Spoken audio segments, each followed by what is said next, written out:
Welcome to Living the Smarter Science of Slim, where we provide a scientifically proven lifestyle for long-term health and fat loss by eating more and exercising less, but smarter. Eat smarter, exercise smarter, live better. I am so ready for that. Lovely listeners, welcome to the Smarter Science of Slim. This is Carrie Brown with Jonathan Baylor. And Carrie and I just had a fun Smarter Science of Slim related experience, which I think you guys will have seen by the time this podcast airs. Carrie, why don't you tell very fun. What we did? We had a friend of ours come over and do a photo shoot. A little photo shoot. Carrie was not as thrilled as she could have been with the current photo we're using for podcast. I hate that photo. Every time you publish a podcast, I'm cringing. So we've got some new photos. Hopefully they're fun.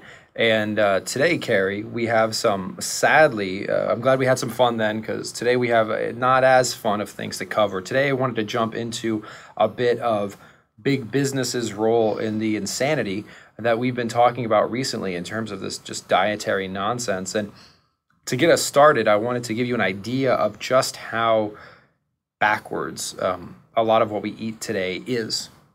Okay. Dr. Loren Cordain, who if people are not familiar with him, he's a great individual to look up in many ways, one of the core founders of the paleo movement. He's a professor and famous researcher at Colorado State University. And he did an analysis of the traditional American dietary habits and found that, Carrie, get this, 72% of what we eat today was not eaten for about 99.8% of our evolutionary history. Is it any surprise that about 70% of us are overweight when 72% of what we eat, and when I say that, I mean 24% of our calories coming from starches, 19% of our calories coming from added sweeteners, 18% coming from refined oils, just these insane things making up the vast majority of our calories. It's really kind of no surprise. It's actually kind of a surprise we're not all obese and diabetic with these kinds of dietary habits. It is. And the sad thing is that we saw in previous podcasts that we've basically been told that much of what I just referred to was healthy because it's low in fat. But then we get that message compounded when big business gets into the picture. And Dr. Friedman over at Rockefeller University has a beautiful quote along these lines of how big the pursuit of big profits really generates big people. And Dr. Friedman puts it like this, Carrie. Why has the scientific evidence from long-standing obesity research not found its way into the minds of the public? Perhaps it's because these views are shaped by a constant barrage of advertisements from the diet industry, which has a multi-billion-dollar interest in promoting the view that weight can be controlled through volition or willpower alone. And we're going to see, Carrie, that there's a whole lot of money to be made in feeding us insane, I don't even like to call it food, I like to call it edible products, because that's really what they are. I've always had a theory that the medical profession and big food and big pharma keep us at a certain level of unhealth. Because if they fix us, they won't be able to pay their bills. Yeah, well, I think it's pretty fair to say it's not really a healthcare business. It's more of a sick care business. If everyone is healthy, you go out of business. I mean, if staying slim and healthy is simple, a lot of people stand to lose a lot of money. So like Dr. Weiss in the Academy of Healthcare Management Journal tells us, quoting, there is a lot of money being made feeding both oversized stomachs and feeding those enterprises selling fixes for oversized stomachs. And both industries, those selling junk food and those selling fat cures, depend for their future on the prevalence of obesity. I mean, Carrie, think about when was the last time we cured a disease? Like, we don't cure diseases anymore. We create treatments, which you take for the rest of your life to treat the symptoms of the disease, because obviously that there's no money in curing the disease. There's a whole lot of Band-Aids going on in this world. A whole lot of Band-Aids. So let's talk a bit about how this affects, how basically health is bad for business. So backing up, I mean, we all already know that Washington, D.C. is the home of lobbyists. That's a lot of how what gets done in our countries gets done. And that's no different for the food industry, Carrie, and that's something we have to keep in mind. I mean, the USDA is the United States Department of Agriculture, not the United States Department of Health. And when we talk about farming and food, the days for most of us of getting our food from nice family farms is completely gone. Our food is grown by huge agribusiness. It's a business. And in fact, according to a 2007 report by Dr. Hendricks and Hefferman over at the University of Missouri, carry 83.5% of beef, 70% of soybeans, and 55% of flour are produced by the top 4 firms in those industries. And for corn alone, for genetically modified corn and soybeans, which supply many, many of our calories, 90% of those are provided to us by a single company. I find that very scary. It is scary. Or just this is a kind of a silly example, Carrie, but consider the dairy industry. So take a step, like, why is dairy a food group? We all know there are sane dairy products, Greek yogurt, cottage cheese, but like, when did dairy become a required part of a balanced diet? Like, who said that besides maybe the $1.4 billion agribusiness lobbying effort that went into that? Right? I mean, what makes a food a required food group? Like, how did it get its own food group? I want the Jonathan Baylor food group. You probably might want to gag me after I say this, but I'm all for cheese being part of a balanced diet. A required part of your balanced diet is some cheese. But well, okay, it's actually kind of funny. Just to give us some insight into what's actually going on here, and to make sure that we get our nutrition information from science and not from marketing. We want to ask ourselves, is where I'm getting my information from driven by profit or driven by science? Because if we look towards resources that are driven by profits, we hear things like this. This is an actual quote, Carrie, from the Grocery Manufacturers of America. These are the people responsible for ensuring that grocery stores are as profitable as possible. Quoting, "Policies that declare foods good or bad are counterproductive." Counterproductive at what? What? God forbid we have any policies that call foods good or bad. What does that doesn't make any sense. That makes no sense at all. Well, it's actually funny, Carrie, because if you look back at some of the earlier myths we talked about, a calorie is actually critical to this marketing information of policies that declare food good or bad are counterproductive, or this similar quote from the Sugar Association. Yes, there's actually a Sugar Association, says all foods have a place in a balanced diet. Now, Carrie, if a calorie is a calorie, in some ways that's kind of true, right? Because whether it's soda, whether it's potato chips, whether it's Wonder Bread, if a calorie is a calorie, then we don't need policies that declare food good or bad, and all foods do have a place in a balanced diet. But a calorie isn't a calorie. Right. But that's an extremely profitable position to lead us to believe, because if it is, then every food, we can enjoy everything in moderation, because a calorie is a calorie and the total quantity of calories is all that matters. But everything isn't okay in moderation, and we know this. There's certain things we don't want to eat any of. And of course, it depends on our goals, but they're certainly not good for us in any dosage. Is now a good time to tell you that I don't like cupcakes anymore and it's all your fault? Oh, no. Is that a good thing or a bad thing? It sounds good to me, but I'm weird. Well, my body thinks it's a good thing. My mouth is not so sure about that. But you just had a protein bar, which you found quite delicious, ironically. It was. I must say that it was like eating candy. Well, no, I'm happy to hear that your palate's changing. I actually saw that happen, too. I hated vegetables my entire life, and then you spend a few weeks doing more and more vegetables and you start to like it. And it's also cool because when your palate changes, foods that may not have been as delicious before just become more delicious, and it makes sane eating a lot easier. At least that's what it sounds like is happening for you. I swear, though, that there's something in all this genetically modified product that is addictive, or that just makes you want to eat more. Because the less I eat, the less I want it. It's cool but weird at the same time. Oh, absolutely. Well, no, sugar and starch addiction is a proven phenomenon. In fact, we may get to it this week, but I think it's going to spill over into next week when we dig into sweeteners specifically, and we will talk about studies showing their addictive properties. There's no question about that. So just one more fun science versus profits quote here. This one from the National Soft Drink Association, who tells us, Carrie, as refreshing sources of needed liquids and energy, soft drinks represent a positive addition to a well-balanced diet. Why are you laughing? Whoever wrote that was clearly smoking dope. So And again, the point here, folks, is not that we're going to become hormonally clogged and immediately obese and diabetic if we occasionally treat ourselves to starch and soda. That's obviously not the case. But what is the case is starch and sweets should not be recommended as part of a balanced diet. They should be thought of as treats. And as long as we think of them as treats and enjoy them as treats, that's fine. And actually what we'll find is, as Carrie talked about here, the saner we get, the less potentially we'll even want them, even as treats, which is interesting.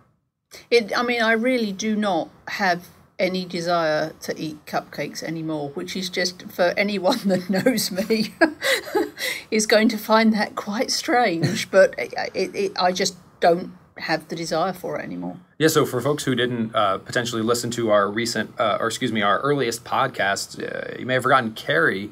She can tell you more about this, but she is actually a world-renowned pastry chef. Yes, it's kind of ironic that I'm now doing this and I don't even like cupcakes anymore. And there's a book right there, from pastry chef to something. I don't know. to something. To something. But, and folks, I always want to make sure we're not coming off as conspiracy theorists here, and I always want to try to present the facts and be science-based. So when we talk about science being crowded out by money, again, this isn't just a theory. So for example, let's look at some data here.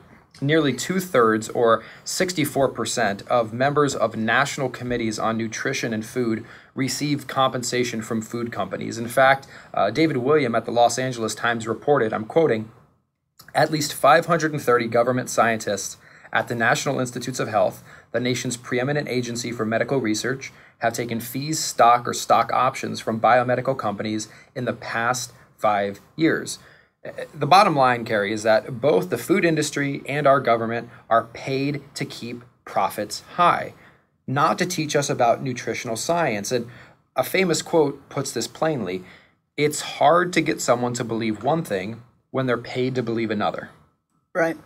And again, we shouldn't, it's very easy for this to come off as me saying, like, oh, government, big business. That's not what I'm saying. What I'm trying to say here is that we have to look at what people's motivation is. The motivation of the USDA is a profitable agriculture industry. The motivation of food corporations is to make as much money selling food as possible. Nothing wrong with that. We just need to be aware of that so we don't say, hey, government and big food, what should I eat? They're from a nutritional perspective, so, I mean, right? They have an agenda. Exactly. They have an agenda which is not necessarily the same as mine or yours. Exactly. So that's key right there. Just look at the agenda. For example, this is kind of a silly anecdote, but I learned about my first exposure to nutrition as a child was on the back of a cereal box, right? And of course, the food guide pyramid was there with starch, the cereal I'm eating at the bottom. Well, reading a cereal box for nutritional information, I know it sounds stupid, but even reading these magazines for fitness information, I mean, a lot of these, for example, these things like Muscle and Fitness and Men's Health and Women's Health, at least Muscle and Fitness, these are owned by a corporation which sells nutritional supplements and sells exercise equipment. So making it seem like it's complicated and promoting that you exercise all the time so that you need to take a bunch of supplements because otherwise you get sick. And you just got to look at the motivation where you're getting your information from. There's a lot of snake oil out there. There's a lot of snake oil. And the thing to keep in mind, again, Carrie, is that this is a new catchphrase I'm throwing around. It's slim is simple. Because when you think about it... Not necessarily easy. No, exactly. That's a simple. Key distinction. It is simple. And here's proof. And it is proof, right? Up until about 50 years ago, if you look at the actual obesity data, about 90+% of us avoided obesity. This was before gyms. This was before anyone counted calories. This is really before anyone dieted or thought about these things. 90+% of us accidentally avoided these maladies.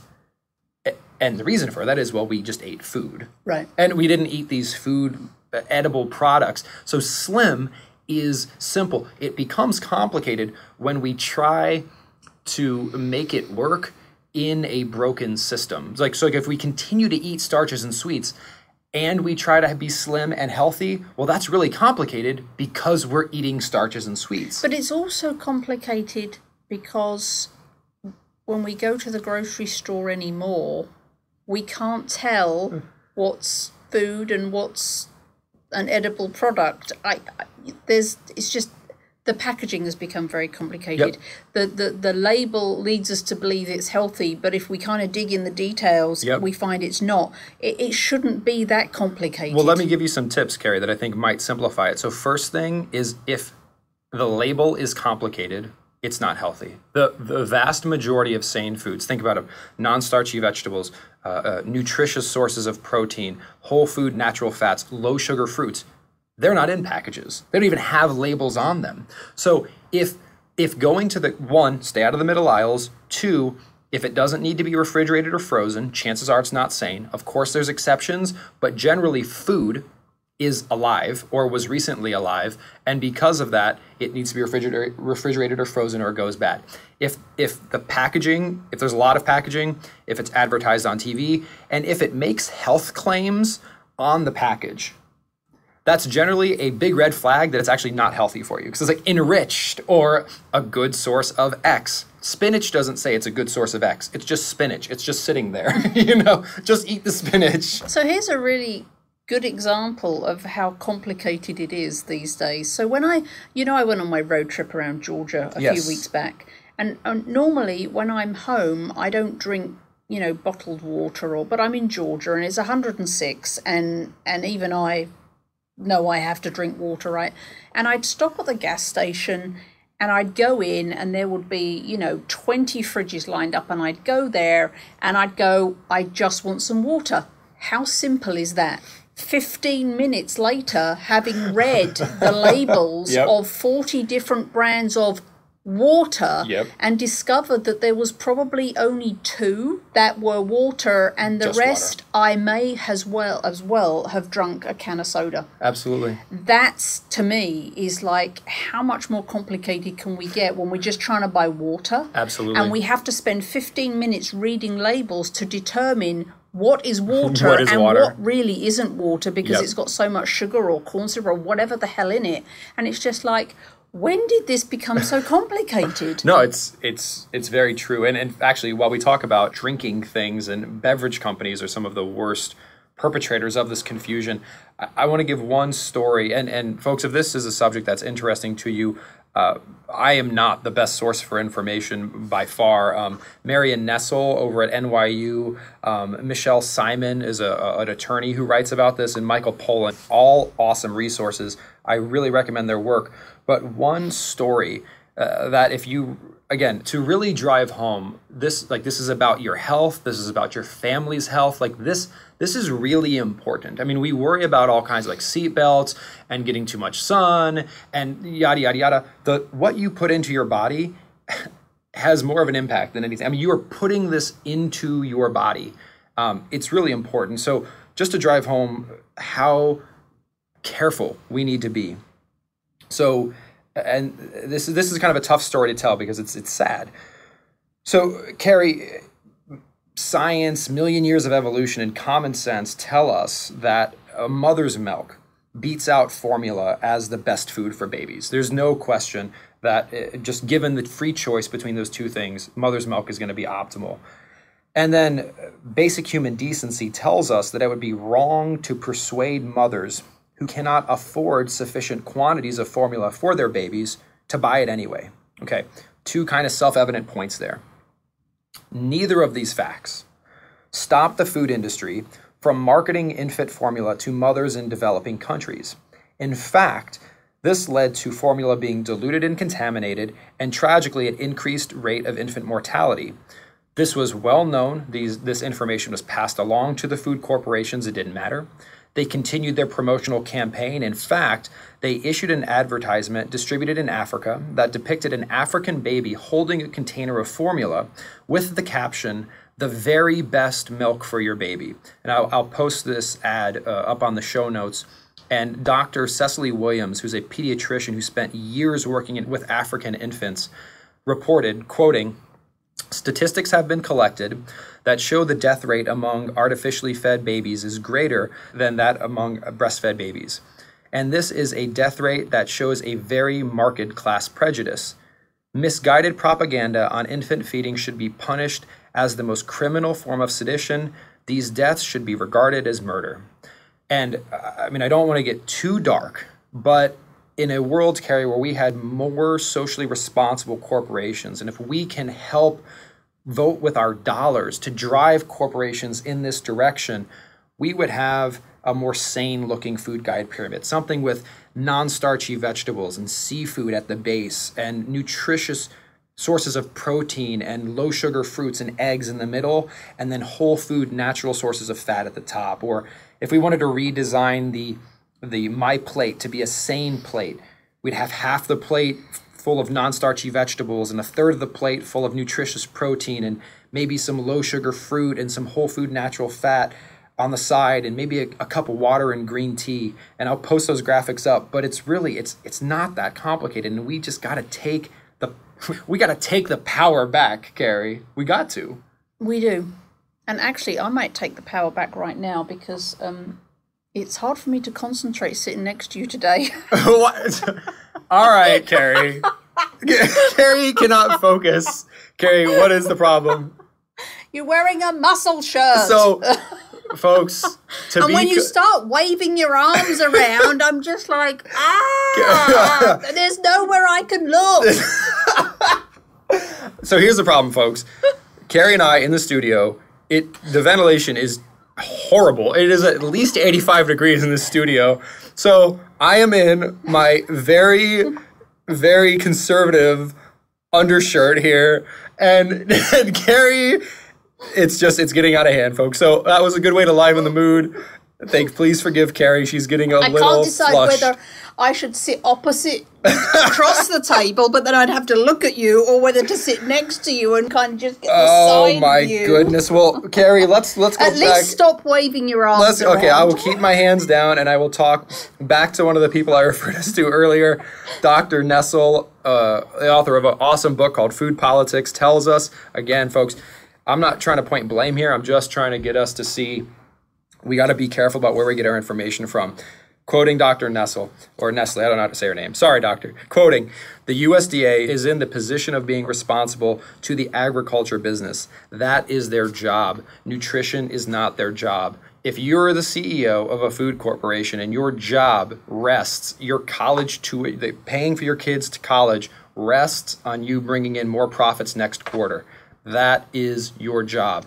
Our job as consumers is to make sure that we're educated and that we're keeping ourselves as healthy and fit as we want to. And that's what we've got to do. And we've got to make sure we have access to that information, because frankly, I believe that's the challenge. There are things we know are bad for us. That's cool. But there's a whole slew of things that many of us eat and many of us do that we've been told is good for us and frankly is counterproductive. And I think that's the real problem, is that people genuinely don't know what they're doing wrong. They don't know that they have to read all 40 labels of water to find one that's actually water. They don't, I think people are very trusting. Well, it's another big food company. They wouldn't trick us, surely, We're very trusting. And I think that's where it all kind of goes sideways, that people just don't know what they don't know. And I really think it's a sacred thing. I mean, we sometimes in American culture, especially, we've lost some of the sacredness of food. And I don't mean to be like mystical here, but I mean, when you think about it, you're going to put anything else in your body, right? Like before you would put a pill in your body, it has to go through FDA. It's got to get approved. You're careful about the side effects. I mean, if you're going to give your kids medication, you're even more, oh my God, like what can I take this with? Those are pills that you may take once a day. You may only take when you're sick. We ingest food constantly. And it's completely unregulated. And it's regulated to some extent, but I mean, like pink slime is legal, but we've got to take... Sugar is legal. Sugar is, well, and hopefully we can change that. But, and there's a reason for this, folks. I mean, if you look at, there's really an inverse relationship between the sanity of food and the profitability, right? Think about non-starchy vegetables. Think about seafood and lean meats and just these foods, these basic foods. There's very little profit in selling that. Like, you don't really make too much of a profit margin selling spinach and organic grass-fed beef. Where you make your profit is taking sugar and taking cheap bulk-produced corn or wheat or soy and industrial oils and mashing them together into some Cube shape. into some edible product that then you can put some mascot on and charge $5 for it because no one knows what it is, so they don't know if it's expensive or not. And that's where they make their money. The more sugar and the more starch you can, those are cheap raw materials and they don't go bad. So you can make 100,000 widgets, edible widgets, and just ship them all across the country, and they're good for 20 years, and you're in the business of selling a edible product instead of having to do, I mean, if you ask any farmer who works at a farmer's market, it's kind of a hassle. The food goes bad, things like that, but we just got to take the power back. But at least you're not killing people. At least, well, it is true. I mean, that's, I'm not sure I could ever work at Philip Morris, considering what they do. So that's just my 2 cents, folks. It's really just about taking the power back and ensuring that we know where we're getting our information from and empowering ourselves to say, hey, does this person or does this corporation, does this organization have my best interest in mind? And Carrie, one other thing that I want to look out for is what they're, because for example, there are organizations that do have our best interests in mind, but they've gone on record as saying one thing. And once you go on record saying one thing, it's very difficult for some, especially large organizations, to say they're wrong. This has a lot to do with the low-fat thing, right? If the National Institutes of Health just comes out and says, oops, sorry, that whole low-fat thing, yeah, not only was that wrong, but that probably killed your uncle. Sorry.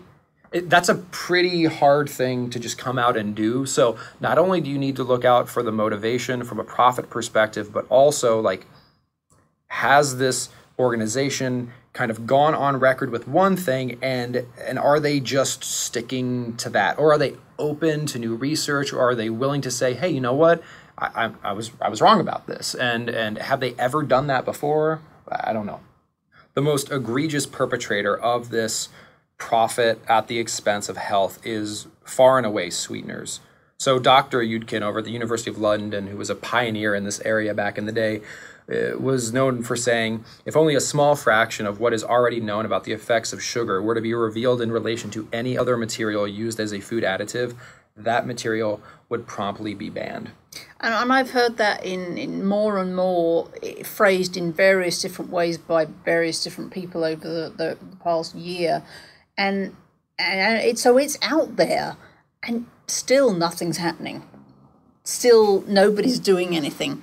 No, and we just have to keep, I think, beating on this drum, Carrie. This to me is like smoking, or is like the green environmental issue, where these societal changes can happen, but it has to come from the bottom up. And you're right. I mean, a lot of people are saying this. For example, the Center for Science and the Public Interest informs us that carbonated soft drinks are now the single most consumed food in the American diet. And in fact, the problem has gotten so bad, Carrie, that at the turn of the millennium, the average American, get this, ate over 150 pounds of sweeteners. That's not total sugar, that's just sweeteners, like added to food.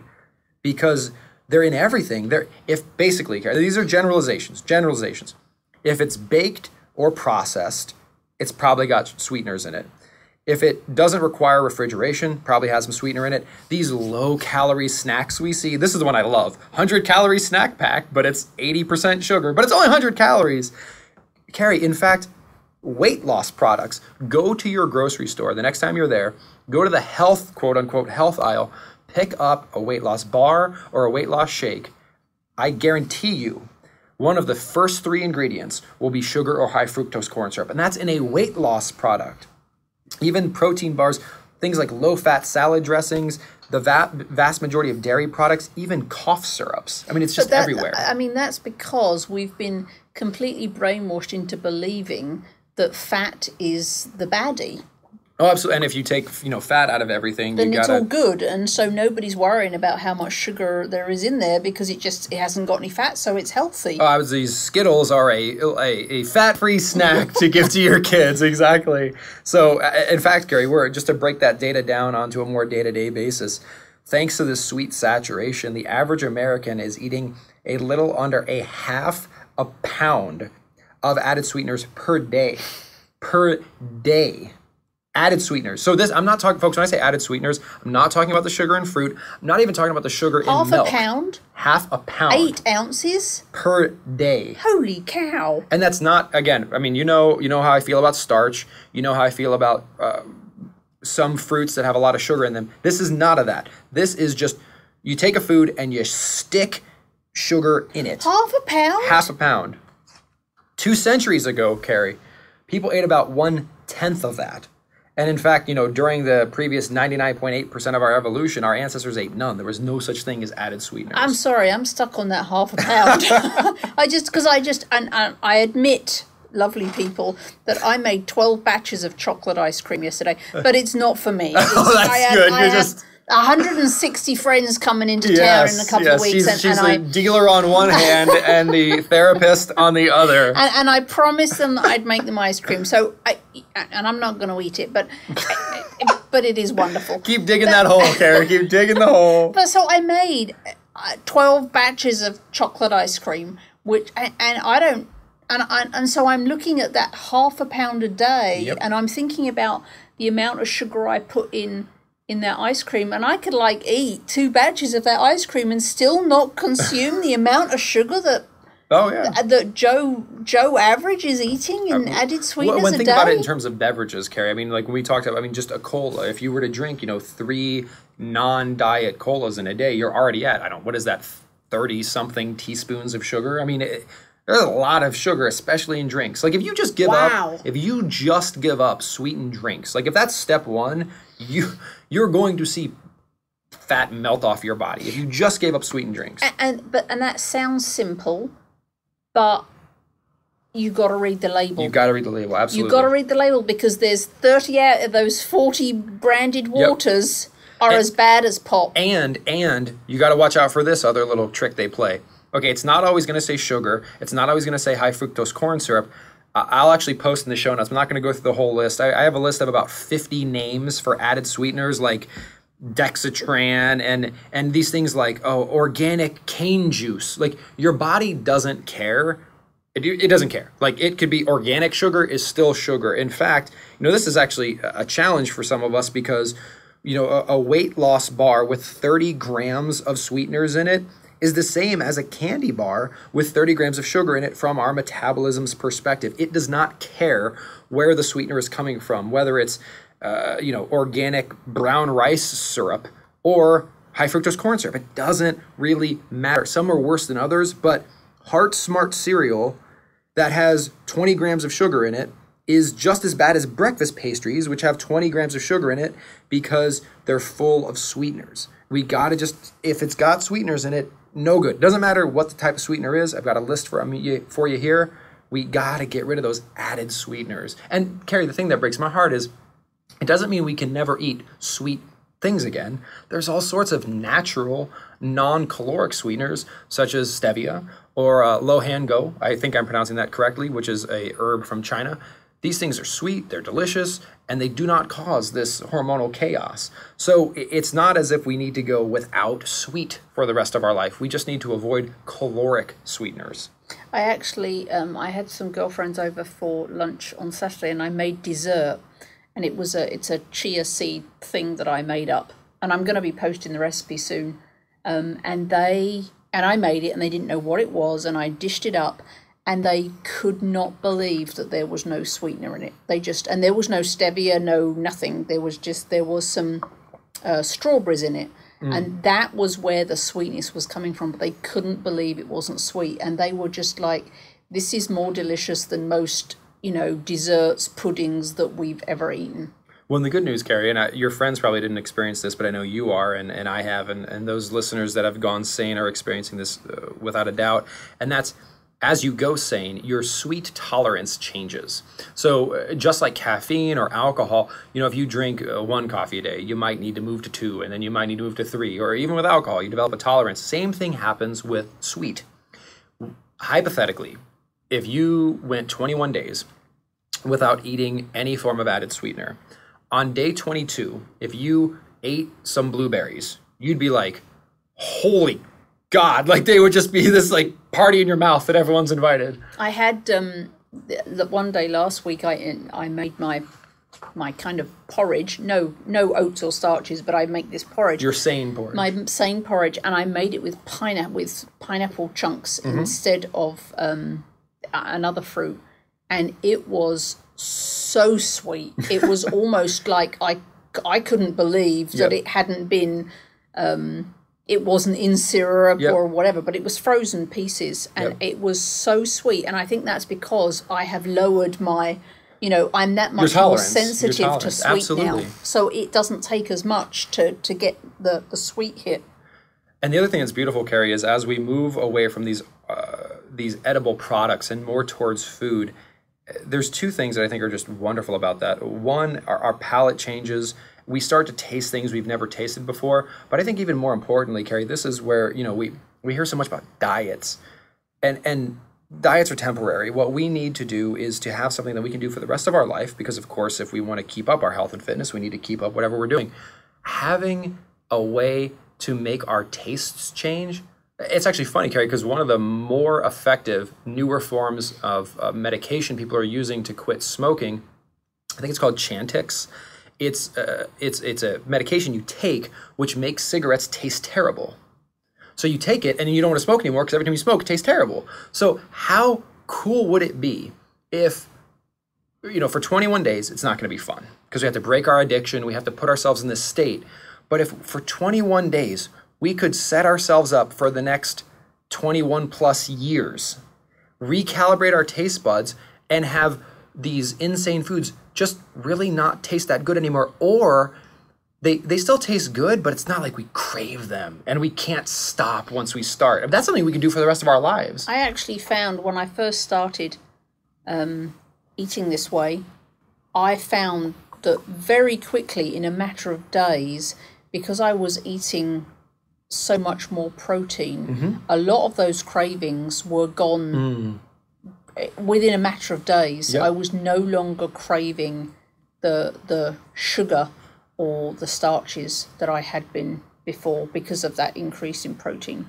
When, Carrie, from a biological perspective, that's what you're experiencing is cool for two reasons. One, those cravings are going away. That's awesome. But another one of the reasons those cravings are going away is when we, quote unquote, clear this hormonal clog that I talk about, you're not going to get these cravings as much because so if we eat a traditional Western diet, we eat a bunch of starch and sugar and our body just runs on that. It burns that up.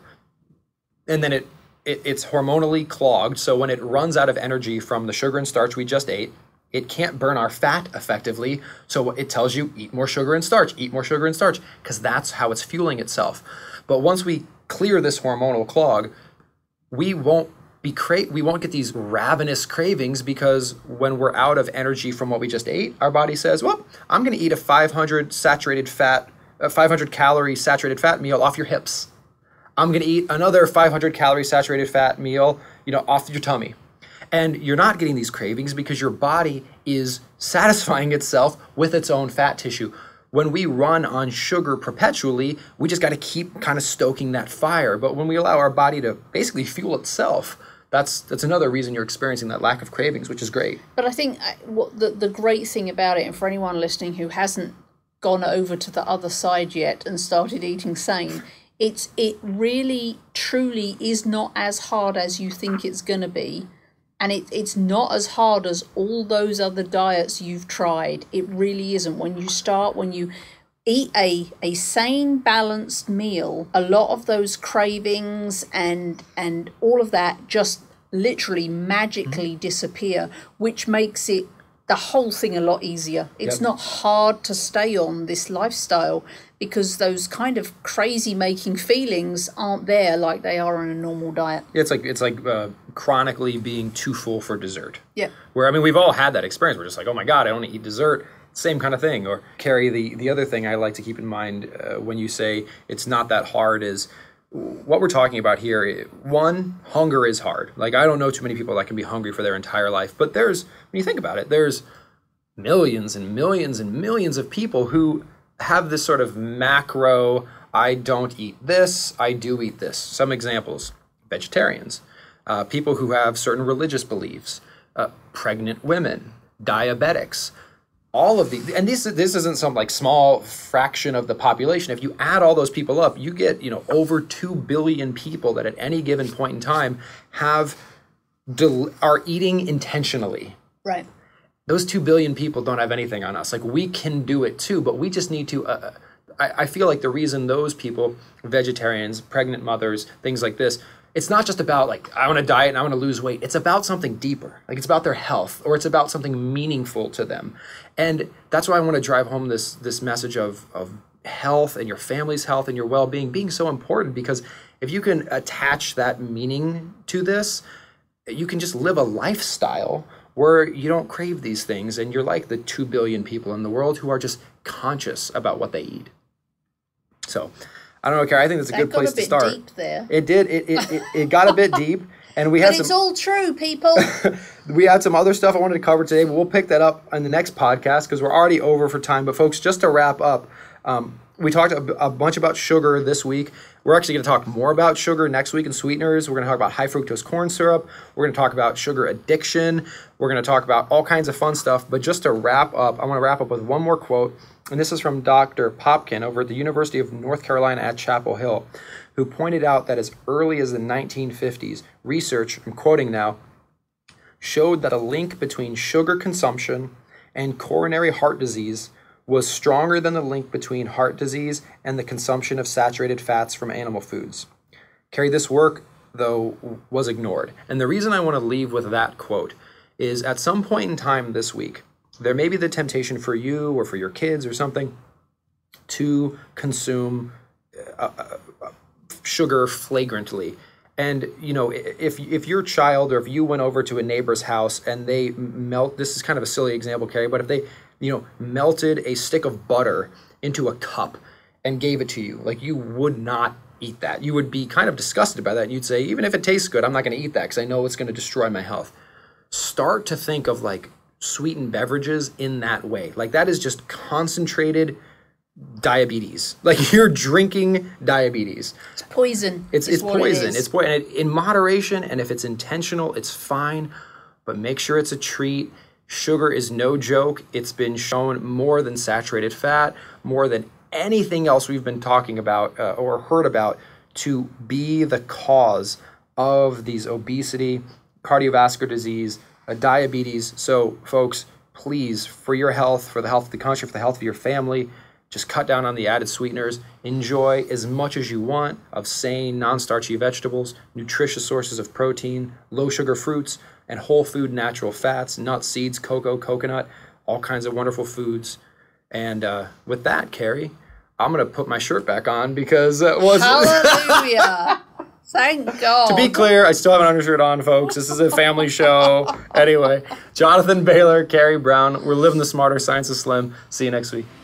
Wait, don't stop listening yet. If you like the podcast and if there's other ways we can help you, please join us in the Smarter Science of Slim support group, which is freely available at the Smarter Science of Slim website, smarterscienceofslim.com. There you'll find all kinds of free recipes and success stories and just all kinds of fun stuff, like how to help your kids go sane and just great community content. And just one last thing before you go, if you wouldn't mind heading over to iTunes and up onto Amazon.com and leaving us a review, and then going over to Facebook and liking us, we would hugely appreciate it.